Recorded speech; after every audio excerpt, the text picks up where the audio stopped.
What is up, guys? Rick Hackus here, and the planned Year 1 content for The Division has just been announced. Now, part of this official announcement came in the form of a video that I'm going to link in the description down below if you guys want to check that out for yourselves, but essentially this is a very interesting and promising announcement because it features both a mix of the paid content in the form of expansions that we expect with most games nowadays, and a decent amount, or at least what looks like a decent amount of free content to be added throughout the year.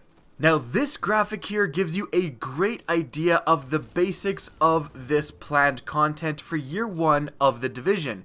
Now, the free updates are going to happen in April and May. The first one is going to introduce incursions, which are essentially The Division's version of raids. Now, this is also going to introduce new gear sets, loot trading, very interesting that you're not going to be able to trade your loot in April, and according to the graphic, much more.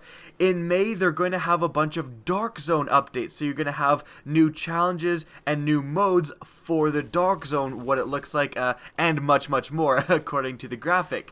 After that, we are finally going to get the three big expansions. Underground expansion, which obviously takes place in the subway tunnels underground, kind of expands that area. The survival expansion, which looks like a Dark Zone themed expansion. I'm not sure exactly how they're going to do that, but again, you can see from the graphic it's a bunch of rogue players standing around one other player, so they're going to really play with the Dark Zone in that expansion. And lastly, the Last Stand expansion, which, as you can see by Lady Liberty, takes place around that area or has something to do with the Statue of Liberty.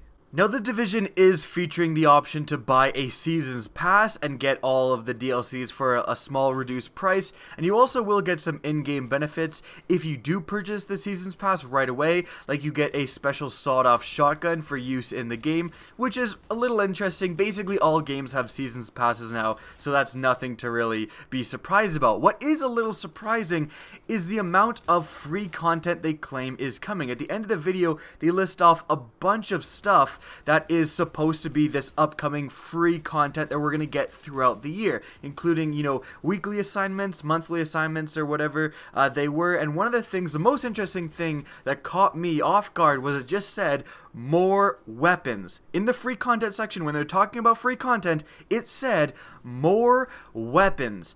I don't know exactly what that entails, but that's really, really interesting. My hope is that a few months from now, after The Division has come out, that Ubisoft and The Division will just introduce into the game, hey, we have, 2 new marksman rifles that you can get, a couple new SMGs, and a new assault rifle.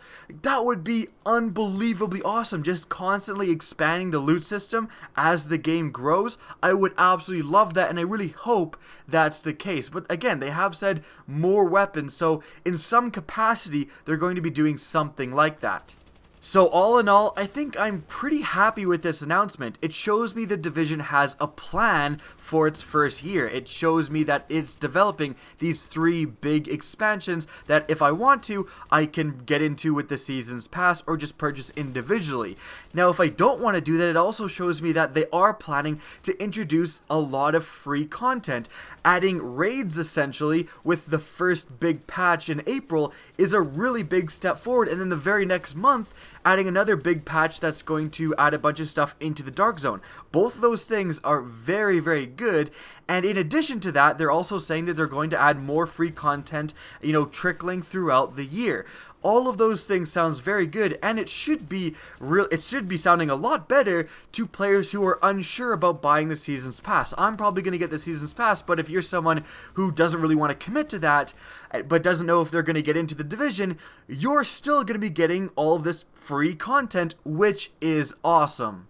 So that's it for the video. I hope you guys enjoyed and learned something new. Now, if you did, please remember to help me out by simply rating and sharing this video. If you want to see more Division content, don't be afraid to slap that subscribe button. If you want to get in touch with me, the best way is to follow me on Twitter. That's linked in the description down below, as is my Twitch channel, which you can also follow. Again, I hope you enjoyed the video, and as always, have a good day.